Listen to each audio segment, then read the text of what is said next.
Salut à tous, on ne sait jamais quand ni où l'on peut trouver un artefact ancien et on ne sait jamais non plus d'où il peut provenir. Ils ne semblent pourtant jamais manquer et ils font souvent de belles histoires lorsqu'ils sont découverts. Écoutons certaines de ces histoires maintenant. C'est parti. Visage de pierre. Durant l'été 2019, un agriculteur nommé Tom Giddens a senti sa charrue frapper quelque chose de solide alors qu'il travaillait dans son champ dans le comté de Sampson, en Caroline du Nord aux États-Unis. Lorsqu'il est sorti pour enquêter, il a trouvé ce visage de pierre abîmé et fortement érodé. Il a immédiatement su qu'il était dépassé, mais a compris qu'il aurait pu découvrir quelque chose d'historiquement important. Cela l'a incité à téléphoner et à faire appel aux experts, mais malheureusement, les experts qu'il a consultés ne savaient pas beaucoup plus que lui et ils ne savent toujours pas. La sculpture est grande, presque 60 cm de large d'une oreille à l'autre et plus proche de 90 cm du haut de la tête au menton. C'est le fait qu'elle soit faite de grès qui la rend si difficile à dater. La substance s'érode très rapidement car elle est douce, et donc cela pourrait être aussi récent que centenaire, ou cela pourrait être plus de 1000 ans. Les archéologues pourraient peut-être offrir une meilleure estimation si le design était familier, mais ce n'est pas le cas. Rien de tel n'a jamais été découvert dans le sol en Caroline du Nord auparavant, ni près de là. Cela pourrait même être l'œuvre d'un ancien fraudeur. Épée à 7 branches. Notre dernier artefact est connu sous le nom d'épée à 7 branches, bien que vous puissiez également l'entendre désigné sous le nom de Shichishito. La légende veut que cette épée cérémonielle ait été donnée à un souverain de la province de Yamato au Japon par un roi de Baekje, dans ce qui est maintenant la Corée du Sud. Elle devait déjà exister avant l'année 720 car elle est mentionnée dans le Nihon Shoki, également connu sous le nom de Chronique du Japon, qui a été complété cette année-là.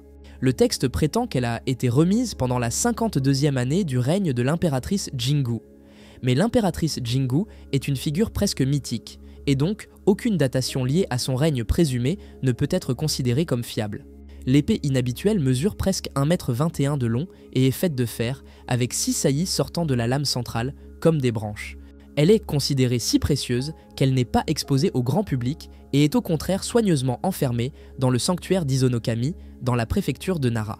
Il y a une inscription sur un côté de l'épée qui se traduit par « À midi, le 16e jour du 11e mois de la 4e année de taille, l'épée a été fabriquée en acier trempé 100 fois. Cette épée repousse 100 soldats ennemis et est offerte au duc seigneur, fabriquée par bonne fortune. Cela la marque clairement comme un cadeau, mais de qui et à qui ?»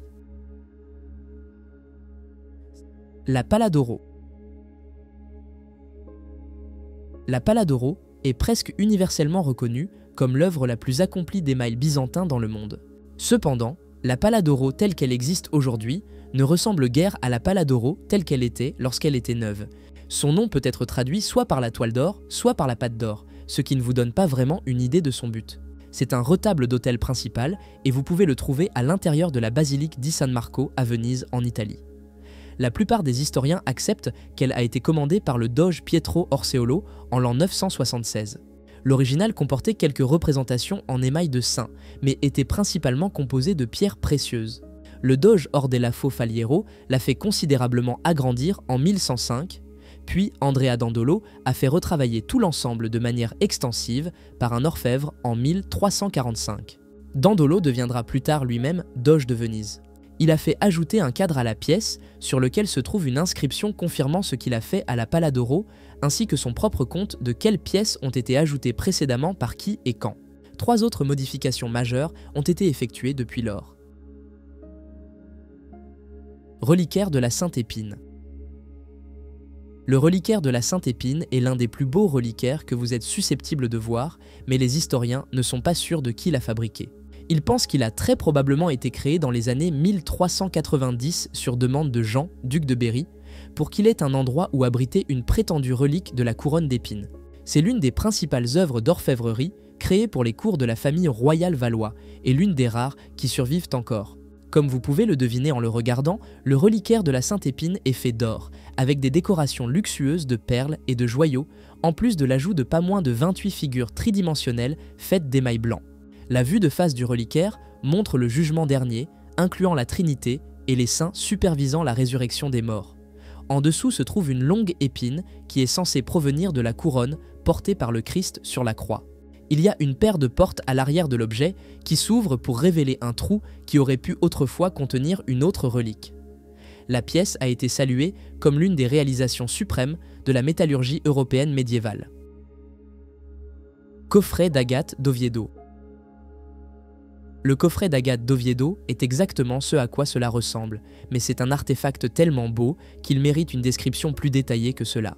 Ce coffret exquisément décoré a été offert par le roi Fruela II des Asturies à la cathédrale de San Salvador à Oviedo en Espagne, pendant son règne au Xe siècle. Il est considéré comme le chef-d'œuvre définitif de l'orfèvrerie asturienne du Xe siècle et est actuellement conservé dans le trésor de la chambre sacrée à l'intérieur de la cathédrale. Le bois de la boîte est du poirier européen, sculpté et façonné pour que le coffret prenne la forme d'une courte pyramide. Des feuilles d'or ont été posées sur le bois, créant des arches dans lesquelles 99 sections plates d'agate veinée ont été montées. La pièce entière est finie avec du corail et des pierres précieuses, avec une plaque de croix en or sur le dessus, entourée de 3 grandes gemmes. Charmant, le roi a fait ajouter une inscription à la base du coffret à l'époque. Elle dit « Jusqu'ici, l'avertissement a été respecté et aucun tonnerre n'a été nécessaire. » Inscription de Ram Kamaeng. Nous revenons aux inscriptions maintenant.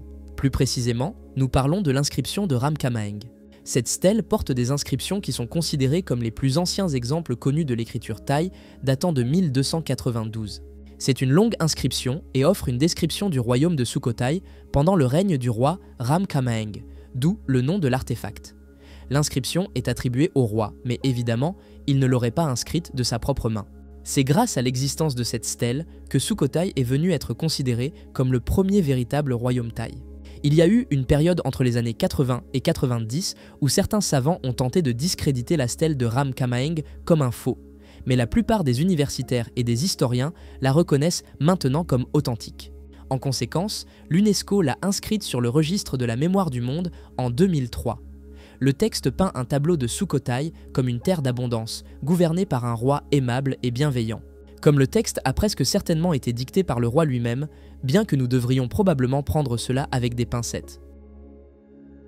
On raconte que la découverte de la porte de l'Oracle Rouge, récemment trouvée aux abords d'un ancien temple au cœur des denses forêts du Cambodge, a profondément bouleversé la communauté archéologique internationale. L'imposante structure, taillée dans une pierre sombre et ornée de figures serpentines, arbore une énigmatique lueur rougeâtre qui s'échappe d'une étroite fente centrale. Sa surface, marquée par des symboles inconnus et des motifs complexes, semble raconter une histoire oubliée depuis longtemps. Selon les témoignages des premiers explorateurs ayant foulé ce sol, le portail fut découvert à moitié dissimulé par des racines tortueuses et recouvert de mousse séculaire. Une équipe de spécialistes en langues anciennes, dirigée par la professeure d'archéologie Marina Alves, a passé des semaines à étudier les inscriptions, sans parvenir encore à percer totalement l'origine ou la fonction de la porte. Lors de la dernière conférence de presse, Marina a décrit l'atmosphère du lieu comme indescriptiblement inquiétante, mais fascinante. Le plus intriguant est que, tandis que la lumière du soleil s'évanouit à l'horizon, la fente s'illumine progressivement, projetant à l'intérieur du temple une pâle clarté rougeâtre. On suppose que la porte de l'Oracle Rouge ait pu être utilisée lors de rituels secrets, peut-être liés à des civilisations antérieures à l'Empire Khmer. Alors que le monde attend impatiemment des réponses, le mystère demeure intact. Nous aimerions savoir ce que vous pensez de ce sujet mystérieux. Faites-le nous savoir dans les commentaires. Cerro de los Santos. Le Cerro de los Santos a été construit à Albacete en Espagne, il y a environ 2400 ans.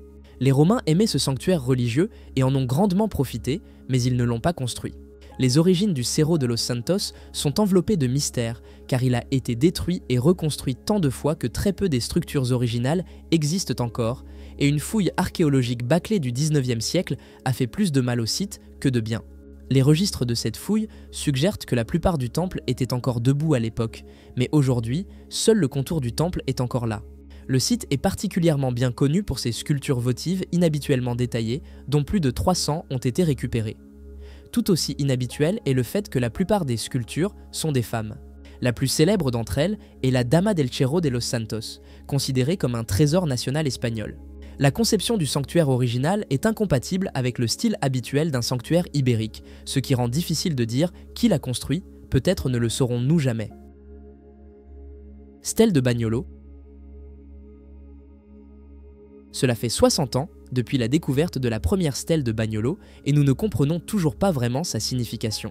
Le bloc de pierre a été trouvé à Ceresolo Bagnolo à Brescia, en Italie, en 1963, au pied du mont Mignone, à plus de 600 mètres au-dessus du niveau de la mer.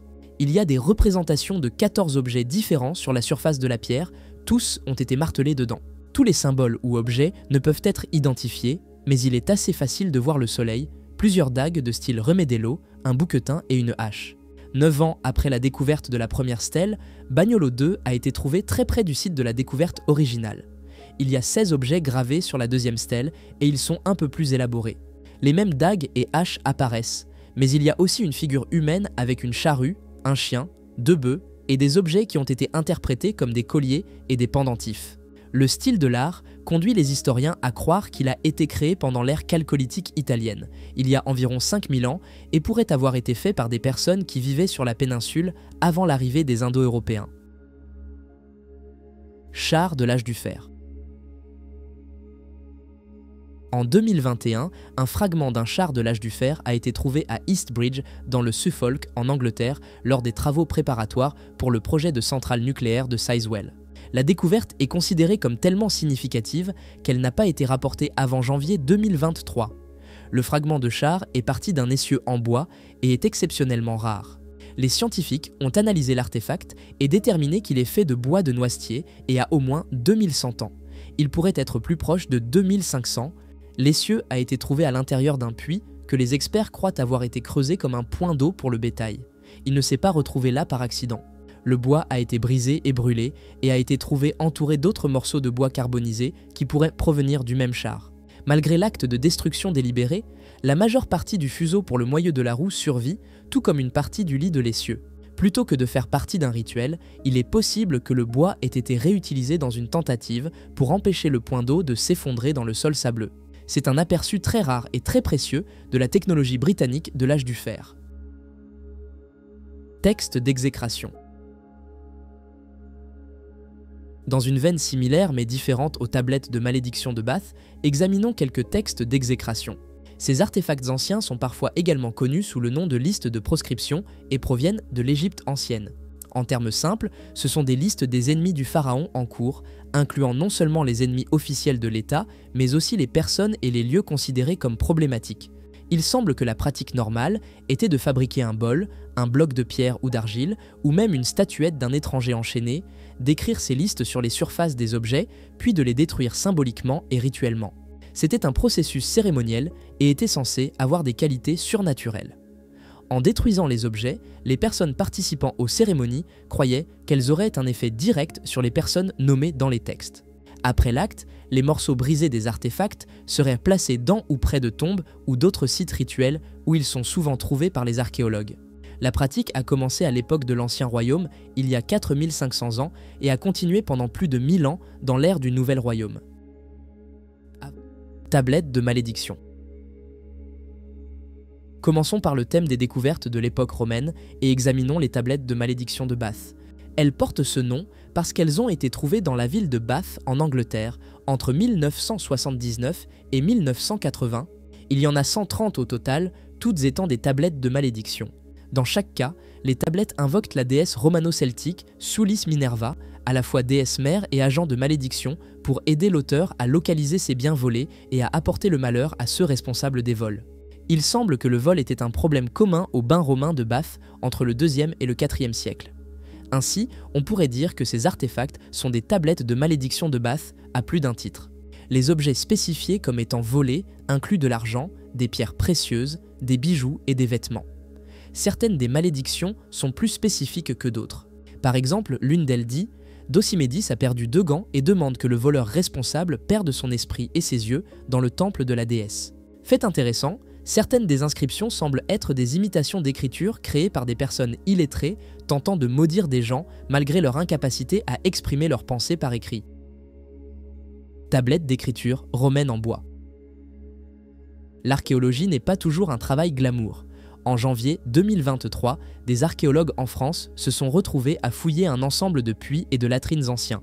Ils sont heureux de l'avoir fait, car ils ont trouvé une tablette d'écriture romaine en bois avec des traces de lettrage à l'encre encore visibles à sa surface. La découverte était la meilleure parmi un ensemble qui comprenait du bois, du cuir, des céramiques et, pour utiliser une meilleure expression, des restes organiques. Tous les artefacts proviennent d'une fenêtre de temps entre le 1er et le 3e siècle. Il est rare que des artefacts en bois survivent dans le sol aussi longtemps, mais dans ce cas, la tablette d'écriture a survécu parce que le sol était tellement saturé d'eau. En fait, cela pourrait avoir un rapport avec les latrines. Malheureusement, le lettrage sur l'artefact est si faible qu'il ne peut pas être lu. C'est une découverte récente, cependant, il est donc possible qu'après des travaux de conservation, il soit possible de lire le message à l'aide de la technologie. Peut-être est-ce un rappel que tout le monde devrait se laver les mains après avoir utilisé les latrines avant de retourner au travail. C'est tout pour aujourd'hui. Quel a été votre moment préféré? Commentez, aimez, partagez et abonnez-vous. À bientôt.